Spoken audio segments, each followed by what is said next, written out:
ธรรมนำใจสุขไม่ทุกข์เห็นอรุณธรรมนำชีวิตสงบเย็นอรุณธรรมนำเด่นเห็นดวงธรรมนำพาธรรมนำพานำดวงจิต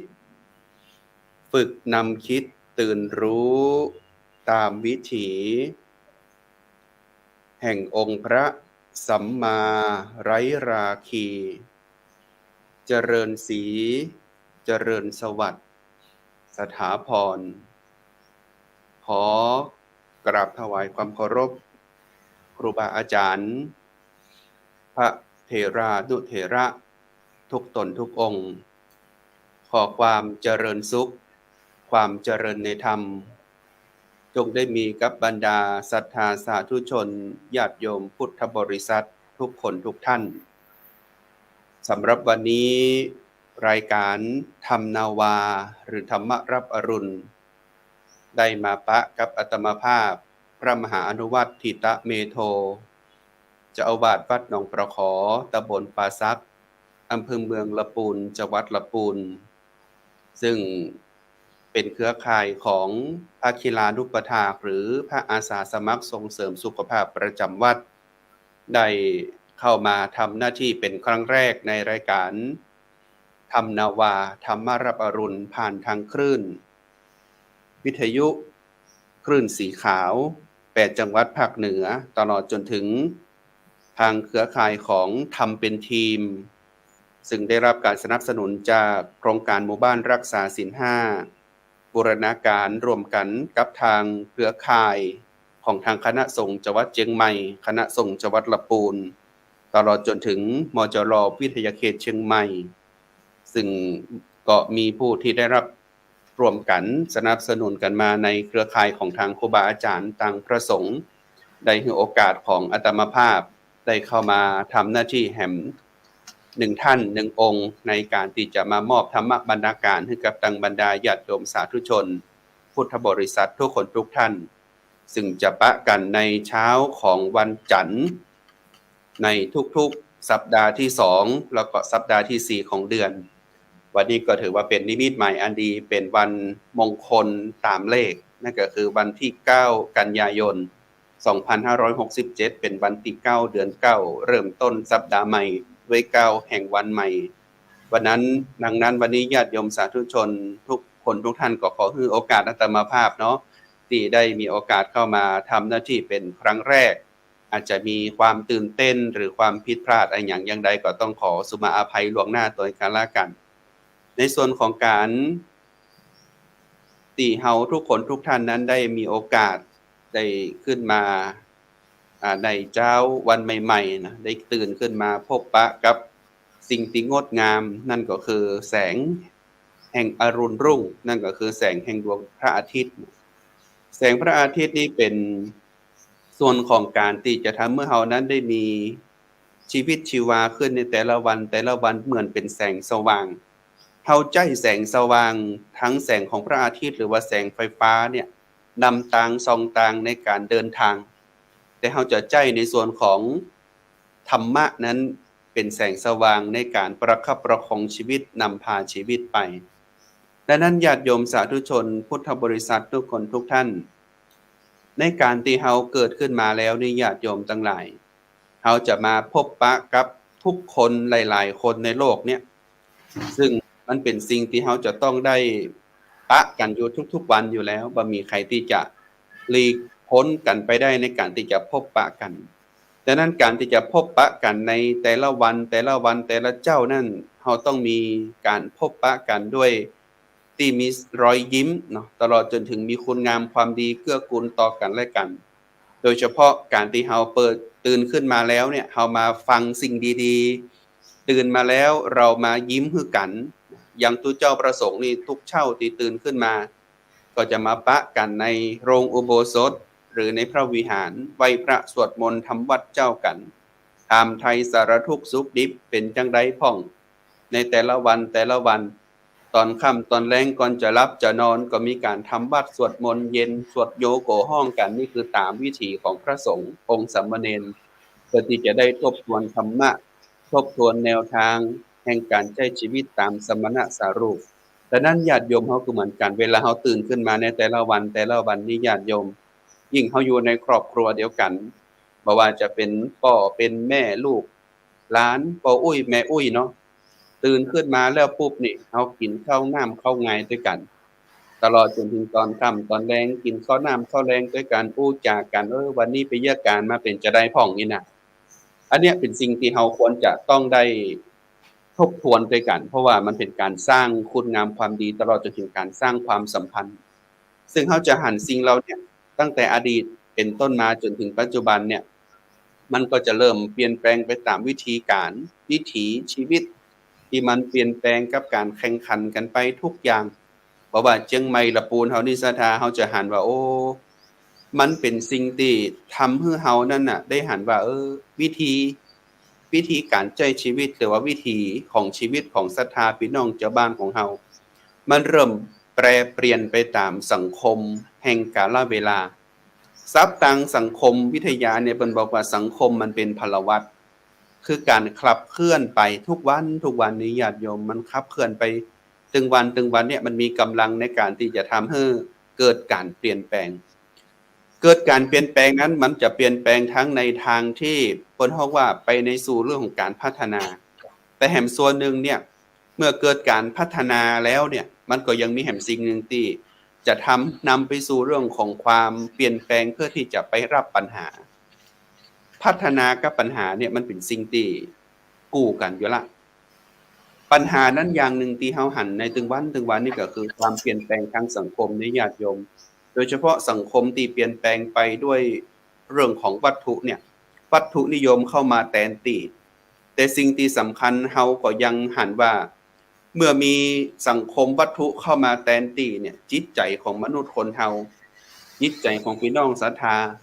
เสื่อมถอยลงด้วยเรื่องของการรับรู้ข่าวสารด้านลบก็ดีตลอดจนถึงมีอคติกับความเชื่อหรือไปหันไปฮู้หรือจะมีเรื่องของเพิ่นเฮาว่าบ่เข้าใจในสิ่งที่เฮาจะใช้ชีวิตร่วมกันไปจึงทำให้เกิดปัญหากันมาเรื่องของความขัดแย้งความบ่ลงรอยบ่เข้าอกเข้าใจกันจึงทำให้เรื่องของการแข่งแย่งชิงดีกันเนี่ยมันหนักลำไปญาติโยมในสังคมปัจจุบันในของความเปลี่ยนแปลงทุกอย่างก็เปลี่ยนแปลงไปหมดนะเปลี่ยนแปลงไปหมดทุกอย่างบ่ว่าจะวัดบ่ว่าจะบ้านโดยเฉพาะเรื่องของความเปลี่ยนแปลงไปทางด้านสังคมนี่ญาติโยมเขาจะหันว่าปัจจุบันเนี่ยยังที่หันได้ชัดเจนเลยก็คือการเปลี่ยนแปลงวิถีของศรัทธาพี่น้องคนเฒ่าคนแก่ต่างวัดต่างวาคณะสงฆ์จังหวัดเชียงใหม่คณะสงฆ์จังหวัดลำพูนก็เลยมีความเห็นในความตรงกันว่าเราควรจะพลิกฟื้นวิถีชีวิตเราเนี่ยขึ้นมาโดยเฉพาะเรื่องของการเข้าวัดสถานที่ญาติโยมเนาะเขาจะหันว่าแต่ก่อนเนี่ยคนเฒ่าเพิ่นมาวัดเพิ่นนอนวัดกลางวัดสากันแต่วันนี้เขาก็จะบ่ค่อยหันคนเฒ่าคนแก่นอนวัดนอนวาละเจ้ามาวัดวันศีลก็พลิกไปเหียนะฟังน้ำฟังธรรมกันเสร็จแล้วก็พลิกไปละก็จนทำให้วัดให้วาเนี่ยบางครั้งบางวันเวลาวันศีลเนี่ยมันก็มองเหงาไปวันศีลย้ายก็จะอยู่กันเฮ็ดเตื้อนะแต่เขาก็ต้องยอมรับถึงความเปลี่ยนแปลงไปของทางสังคมโลกนั้นญาติโยมเพราะว่าเขาหันว่าสังคมทุกวันเนี่ยมันเปลี่ยนแปลงไปด้วยการแข่งขันลูกหลานเอาคนเฒ่าคนแก่มาส่งวัดส่งวามาเจ้าเนี่ยก่อนจะไปทำงานเขาก็ให้แม่ปิ๊กไปเฝ้าบ้านเฝ้าจองให้เขาล่ะแต่นั่นจะให้มาอยู่วัดอยู่บามาเป็นกูตุเจ้าก็บ่สามารถที่จะอยู่ได้ตลอดทั้งวันหรือจะมานอนวัดนอนวาเขาก็เป็นห่วงซะทาโดยเฉพาะหลังโควิดมานี่ทุกอย่างเปลี่ยนแปลงไปหมดเพราะว่าโรคการระบาดทางสังคมเนี่ยมันเป็นเฮาก็ต้องยอมรับด้วยว่าเฮาบ่สามารถที่จะไปกำหนดกฎเกณฑ์ว่ามันเกิดโรคภัยไข้เจ็บอะหยังได้เลยมันเป็นไปตามธรรมดาของโลกทุกอย่าง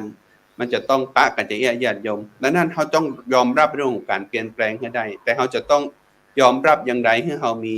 การใช้ชีวิตอย่างมีความสุขตลอดจนถึงบ่ประมาทในธรรมบ่ประมาทในการใช้ชีวิตในแต่ละวันนี่เป็นสิ่งที่งดงามที่สุดดังนั้นวันนี้เป็นวันแรกของอาตมาภาพที่ได้มาพบปะอุจากับตังบรรดาศรัทธาสาธุชนทุกคนทุกท่านผ่านทางเครือข่ายของธรรมะเป็นทีมก็ต้องขอกราบขอบพระคุณในเมตตาของหลวงพ่อท่านพระครูโสพลปริยัติโพ วัดพระสิงห์วรมหาวิหารเลขานุการสมัชชาขับเคลื่อนหมู่บ้านรักษาศีล5หนเหนือจะได้อาตมาให้โอกาสอาตมาภาพได้มาพบปะกับญาติโยมสาธุชนทุกคนทุกท่านวันนี้ก็เลยจะหยิบยกเอาธรรมะเล็กๆน้อยๆมาบรรณาการให้กับตังญาติโยมในช่วงเจ้าของวันนี้ว่าซึ่งวันเนี่ยมนุษย์คนเฮาเนี่ยศรัทธามันมีปัญหากันนักปัญหาในสิ่งนั้นก็คือความทุกข์นั่นแหละเขาจะสังเกตก็ตึงวันนี้ญาติโยมว่าเยใดมนุษย์คนเฮาหรือว่าคนในสังคมไทยเฮาเนี่ยบัชวาเฉพาะแค่สังคมไทยนะอาตมาภาพคิดว่าน่าจะเป็นสังคมประเทศอื่นๆที่นับถือหรือบ่นับถืออันอย่างก็แล้วแต่เนี่ยแสวงหานะเปิดห้องว่าแสวงหาหนทางหรือว่าแสวงหาลัทธิแสวงหาเพื่อที่จะให้ตัวเก่าหลุดพ้นจากทุกข์เฮาเตยหันว่าตึงวันเนี่ยเอาหันกลุ่มที่มันเกิดขึ้นจากมิจฉาชีพเพราะว่าจะเป็นลัทธิหันลัทธินี้ลัทธิใดก็แล้วแต่นะคนเฮาเนี่ยมันเสาะหาแสวงหาไปหมดอันใดที่เปิ้นว่าดีมันก็ไปโตยเข้าไปแล้วปุ๊บเนี่ยจุงทำให้การถูกชักจูงเข้าไปถูกหลอกลวงนะเพราะว่าจะเป็นทรัพย์สินเงินทองหรือแม้กระทั่งความเชื่อความกึศเปลี่ยนแปลงไปทั้งหมดทั้งมวลเลยอาตมาภาพหันข่าวในสื่อสังคมออนไลน์หรือแม้กระทั่งหน้าหนังสือพิมพ์หน้าโทรทัศน์เองก็แล้วแต่เนี่ยก็จะหันว่าทุกวันเนี่ยก็ยังมีคนถูกหลอกนะถูกหลอกจากแก๊งคอลเซ็นเตอร์นะส่วนหนึ่งละแต่ก็ยังถูกหลอกจากมิจฉาชีพญาติโยมนักเหมือนกันจากการที่เอาความเชื่อหรือว่าความศรัทธาของมนุษย์เอาเข้าไปมามีบทบาทเพื่อที่จะเอาไปทำจ้องตังทำมาหากินของเขาแต่เย่ใดละมนุษย์คนเฮาหรือแม้กระทั่งว่า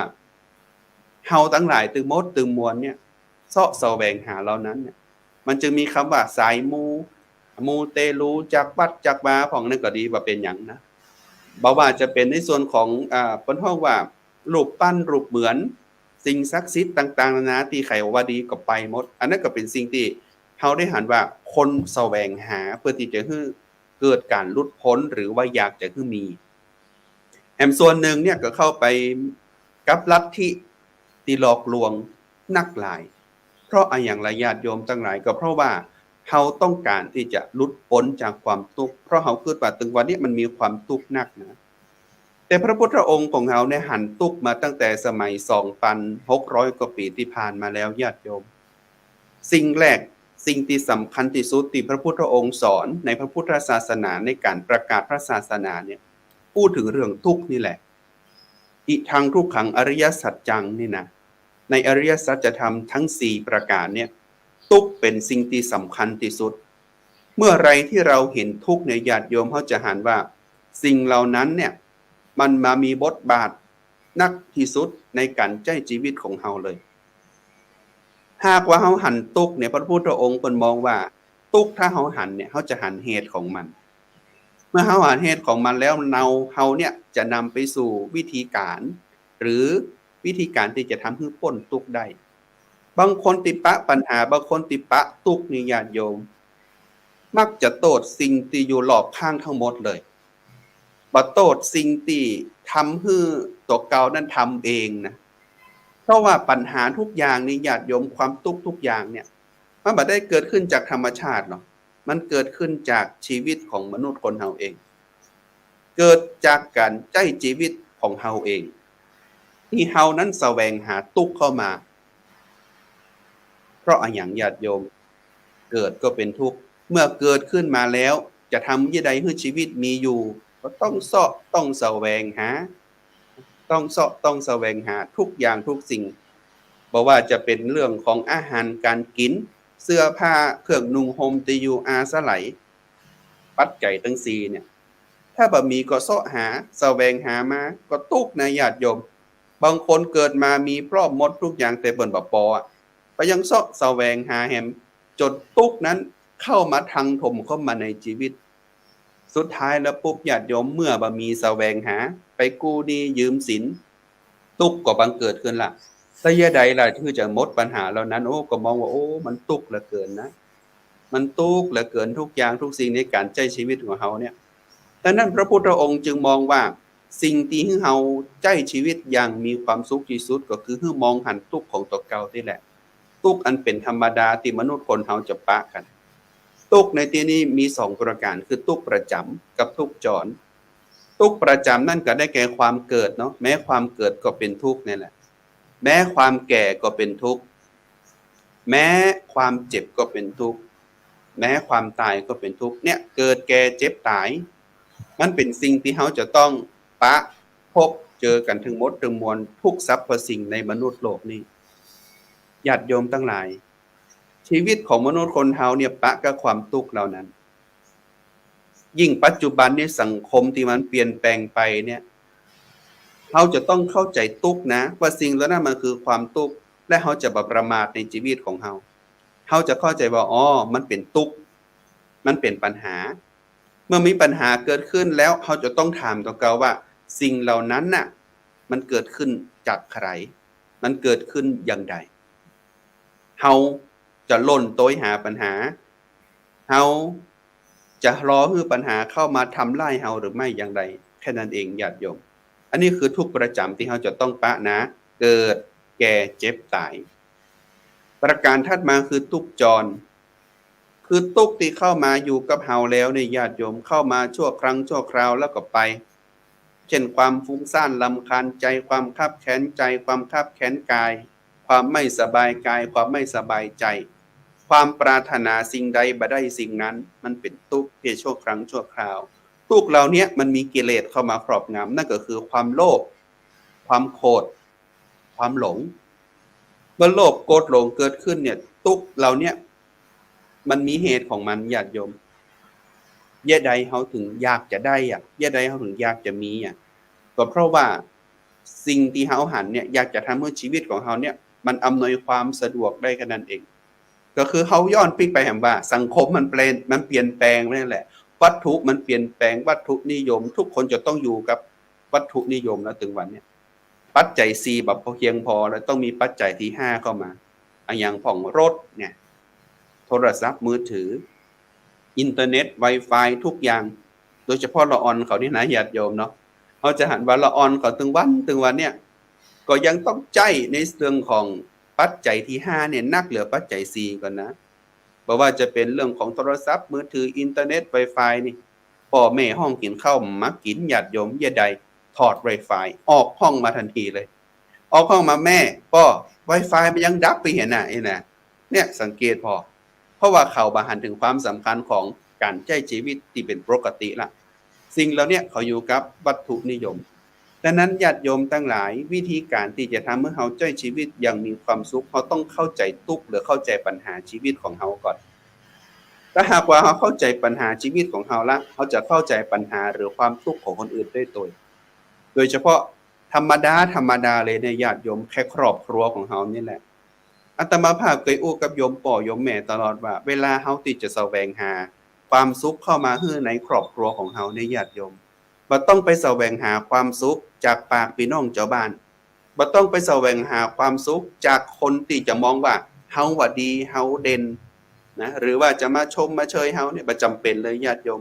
แต่เพียงแค่ในครอบครัวของเฮาตื่นขึ้นมาแล้วเข้าใจกันรู้จักการทำหน้าที่ของไผของมันแล้วก็เกื้อกูลกันเนี่ยอันนี้เป็นสิ่งที่สำคัญที่สุดแต่ถึงวันนี้เขาจะมองหันว่าโอ้เขาใช้ชีวิตนี่นะหลายๆครอบครัวใช้ชีวิตอยู่บนห้องว่าความคาดหวังของคนอื่นตลอดจนถึงความคาดหวังของพี่น้องศรัทธาเจ้าบ้านที่อยู่ข้างๆบ้านนะมันจึงมีคำศัพท์ว่าอีป้าข้างบ้านเนี่ยศรัทธาญาติโยมเคยได้ยินก่อนดังนั้นญาติโยมสาธุชนทุกคนทุกท่านจึงควรที่จะเข้าใจว่าธรรมดาของชีวิตมนุษย์คนเฮาเนี่ยมันมีปัญหาอยู่แล้วเมื่อมันมีปัญหาอยู่แล้วทุกคนเนี่ยจะต้องเข้าใจทุกข์ก่อนเมื่อเข้าใจทุกข์แล้วเขาจะใช้ชีวิตอย่างมีความสุขได้เลยญาติโยมทุกคนทุกท่านบ่ต้องแสวงหาความสุขจากคนอื่นนะแสวงหาความสุขที่เริ่มต้นจากใจของเราว่าแห่งกรรมหนึ่งเนาะญาติโยมเนาะเมื่อเข้าใจทุกข์เขาจะพบความสุขวิธีการแสวงหาความสุขต้องเข้าใจทุกข์ของตัวเก่าให้ได้ก่อนแค่นั้นเองดังนั้นญาติโยมสาธุชนอาตมาภาพเนี่ยมีโอกาสที่จะได้มาปะญาติโยมกันทุกๆวันจันทร์ ในสัปดาห์ที่2แล้วก็สัปดาห์ที่4ของเดือนเนาะถ้าหากว่าญาติโยมทั้งหลายอยากจะมีข้อแลกเปลี่ยนมีคำถามกันฮื้อตุเจ้าอู้ฟังเดียวนี่มันก็บ่ได้นะสามารถพิมพ์ตอบปัญหากันเข้ามาให้กำลังใจกันผ่านทางช่องแชททาง Facebook หรือแม้กระทั่งที่จะได้ติดต่ออาตมาภาพเดี๋ยวช่วงท้ายของรายการอาตมาภาพจะบอกเบอร์โทรของพระอาจารย์เองเพื่อที่จะได้สอบถามปัญหาธรรมะกันแล้วก็เราจะได้มีโอกาสมาแลกเปลี่ยนกันในช่องทางในรายการจะอีว่าในทุกๆสัปดาห์ที่2สัปดาห์ที่4ในวันจันทร์จะได้มาปะพูดจาธรรมะปัญหาซึ่งกันและกันได้ไม่จำเป็นจะต้องเอาเรื่องยากนะญาติโยมเอาเรื่องง่ายๆนี่แหละบางคนบางท่านเนี่ยใจชีวิตอาตมาภาพที่เคยไปอบรมตุเจ้าพระสงฆ์หรือว่าแม้กระทั่งสามเณรบวชใหม่เนี่ยถามว่าเป็นตุเจ้าพระเนรเนี่ยมันจะใจชีวิตอย่างไรคือมันง่ายคือมันยากคนมันยังบวชน้อยเหลือเกินเขาคิดว่าตุเจ้าพระเนรเนี่ยใจชีวิตยากใจชีวิตลำบากอาตมาภาพก็เลยอู้ว่าเงื่อนไขนี่แหละมันจึงทำให้เราลำบากนะอย่างเช่นเรื่องของการที่เรานับถือศาสนาในญาติโยมศาสนาก็เป็นเงื่อนไขในการใช้ชีวิตเช่นกันนะบางคนนี่มองปัญหาว่าศาสนานั่นดีศาสนานี่บ่ดีเอาศาสนามาเป็นเรื่องของความขัดแย้งเรื่องของการแบ่งแยกกันมีข่าวในประมาณช่วง2เดือนที่แล้วมั้งอาตมาภาพผ่านว่าที่มันมีข่าวออกมาว่ามีคนปฏิเสธเรื่องของการที่จะเข้าไปเผาป่อตัวเก่าเก็บกระดูกป่อตัวเก่าเพราะนับถือศาสนาอื่นที่บ่ใช่ศาสนาเดียวก็ป่อตัวเก่าเนี่ยมันเป็นข้อแม้หรือแม้กระทั่งบ่เฮาว่าตั้งข้อแม้ในการใช้ชีวิตอ่ะมันมีเงื่อนไขเยอะเกินไปญาติโยมหากว่าญาติโยมทุกคนทุกท่านตั้งเงื่อนไขในการใช้ชีวิตอ่ะมันก็ต้องใช้ชีวิตยากเป็นปกติเป็นธรรมดาแต่ถ้าหากว่าเราบ่ได้ตั้งเงื่อนไขอย่างเลยใช้ชีวิตแบบธรรมะคือธรรมชาติมันปาไปแล้วเราก็มีสติอยู่กับมันน่ะมันเป็นสิ่งที่สำคัญที่สุดโดยเฉพาะเรื่องของคำว่าเป็นพ่อเป็นแม่ในญาติโยมอาตมาภาพอ่านข่าวแล้วก็ตกใจเหมือนกันนะว่าอยู่ดีๆแล้วเนี่ยญาติโยมเกิดมากับพ่อเกิดมากับแม่แต่ตัวเก่าไปนับถือศาสนาโดยสามีโดยภรรยาเนี่ยเวลาพ่อตัวเก่าจะเสียชีวิตในโรงพยาบาลก็โทรบอกให้ทางเจ้าหน้าที่กู้ภัยเจ้าหน้าที่ของวัดติดต่อวัดให้เรียบร้อยถึงเวลาเผาก็คือเผาเลยตัวเก่าก็บ่มาเผาไปแล้วเจ้าหน้าที่วัดโทรหาว่ามาเก็บกระดูกได้ไหมก็บอกว่าเก็บไปเลยสิอย่างก็เยอะเตอะอย่างเนาะอันเนี้ยมันหันว่ามันทำไมต้องใช้เงื่อนไขเรื่องของศาสนามาเป็นเงื่อนไขในการใช้ชีวิตโดยญาติโยมดังนั้นญาติโยมวิธีการใช้ชีวิตอย่างมีความสุขได้ง่ายๆเลยอย่าไปตั้งเงื่อนไขกับมันเยอะถ้าตั้งเงื่อนไขกับมันเยอะไปเรียบร้อยแล้วปุ๊บเนี่ยเฮาจะบ่เข้าใจทุกข์ของตัวเก่าเลยเมื่อบ่เข้าใจทุกข์แล้วเฮาก็บ่หันธรรมบ่หันความสุขแน่นอนซึ่งวันเนี้ยใช้ชีวิตด้วยความเรียบง่ายแบบสมถะเนี่ยแหละพระพุทธองค์จึงบอกว่าสิ่งที่เฮาเสาะแสวงหากันหนักที่สุดเนี่ยก็คือแสวงหาความสุขแต่แสวงหาความสุขจากเปลือกนอกกันทั้งนั้นเลยแต่ความสุขที่แท้จริงมันไม่ได้มีที่ไหนมีที่ใจของเรานี่แหละมียักษ์นี่ญาติโยมเพิ่นเอาความสุขของมนุษย์ไปซ่อนไว้เพิ่นอู้กันแล้วมันยักษ์2ตัวนะมนุษย์ทั้งหลายนี่เราจะเอาความสุขของมนุษย์ไปซ่อนไว้ที่ไหนดียักษ์อันเป็นลูกน้องก็บอกว่าอันบ่เขาเอามนุษย์เอาความสุขของมนุษย์เนี่ยไปซ่อนไว้บนภูเขาเพราะว่ามนุษย์เวลามันบอกว่ามันทุกข์เนี่ยมันก็จะไปเสาะแสวงหาพุ่นไปแอวบนป่าบนเขาบนดอยพุ่นน่ะนะนี่ประการถัดมายักษ์แหมตนนึงก็บอกว่าเอาไปไว้ในทะเลพุ่นมหาสมุทรพุ่นปื้นแม่น้ำมหาสมุทรแม่น้ำเพราะเวลามนุษย์เนี่ยมันบอกว่ามีทุกข์มันจะชอบไปแอวทะเลนี่ยักษ์แหมตนนึงก็บอกว่าพุ่นไปแอวเอาไว้ในห้างพุ่นบิ๊กซีโลตัสนี่นะจะไปบิ๊กซีจะไปโลตัสเนี่ยนะเอาไปไว้ที่พุ่นมนุษย์มันตึงเสาะหาพุ่นน่ะสุดท้ายแล้วปุ๊บยักษ์แหมตนนึงก็บอกว่าความสุขเรานั่นเมื่อมนุษย์มันเสาะหามันเข้าไปมันก็ไปหาความสุขได้กะความสุขที่เอาไปซ่อนไว้เอาไปซ่อนไว้ในใจของมันเพราะมนุษย์เนี่ยมันมักจะมองข้ามตัวเก่ามันมักจะมองข้างสิ่งที่อยู่ใกล้ตัวเก่าที่สุดดังนั้นเราควรจะเอาไปซ่อนไว้ในใจของมนุษย์นั่นเอง ดังนั้นญาติโยมสาธุชนพุทธบริษัททุกคนทุกท่านเนาะในเวลาเพียงแค่30นาทีที่อาตมาภาพได้อู้จากกับทางญาติโยมสาธุชนมาตอนนี้ก็เวลาไล่หลังเข้ามาละเหลือแหมบกี่นาทีดังนั้นก็ขอย้ำให้ญาติโยมแหมครั้งหนึ่งว่าเราจะมีความสุขได้ให้หันตุ๊กของตัวเก่าก่อนเมื่อหันความทุกข์ของตัวเก่าแล้วเขาจะหันความสุขได้อย่างง่ายๆเลยและอย่ามองข้ามใจของตัวเก่าเนาะหากญาติโยมมีคำถามหรืออยากจะแลกเปลี่ยนกันในวันใดก็แล้วแต่ในญาติโยมสามารถติดต่ออาตมาภาพได้ผ่านทางโทรศัพท์หรือจะติดต่อผ่านทางเพจของทางวัดหนองประขอตำบลปราซักอำเภอเมืองละปูนจังหวัดละปูนก็ใครอยู่บาไกลจากจังหวัดละปูนก็สามารถเสิร์ชเข้าหาวัดหนองประขอได้แล้วก็มาแอลหากันมาพบปะกันหรือจะสอบถามผ่านทางหมายเลขโทรศัพท์อาตมาภาพจะให้โทรศัพท์ญาติโยมทุกคนทุกท่านเพื่อติดต่ออาตมาภาพหมายเลขโทรศัพท์081 783 1764 081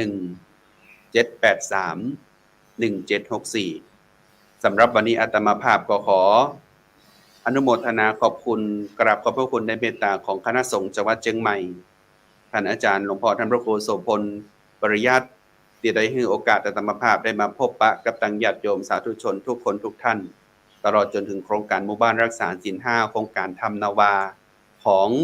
ญาติโยมทั้งหลายทุกคนทุกท่านที่ได้ให้โอกาสอาตมาภาพได้มาพบปะกับตังญาติโยมทุกคนทุกท่านตัวอย่าลืมเนอะว่าทุกๆวันจันทร์ในสัปดาห์ที่2และสัปดาห์ที่4ในเวลา 7 โมงถึง 7 โมงครึ่งมาปากอาตมาภาพพระมหาอนุวัตทิตะเมโทท่านเจ้าอาวาสวัดหนองประขอตำบลปราซักอำเภอเมืองจังหวัดลำพูนที่จะได้เอาธรรมบรรณาการเป็นธรรมรับอรุณมาพบปะกับตังญาติโยมสาธุชนทุกคนทุกท่านดังนั้นย้ำโทรศัพท์แห่มกำดึงเนอร์เบอร์อาตมาภาพ081 783 1764 081 783 1764สำหรับวันนี้ก็ต้องขอนำเอารายการทำรับอรุณหรือทำนาวาลาศรัทธาสาธุชนทุกคนทุกท่านไปก่อนอาราธนาพระไตรรัตน์จงประสิทธิ์พรสำริดจงบังเกิดท่านตามประสงค์ให้พรนั้นจงสำเร็จตามจำนงสมประสงค์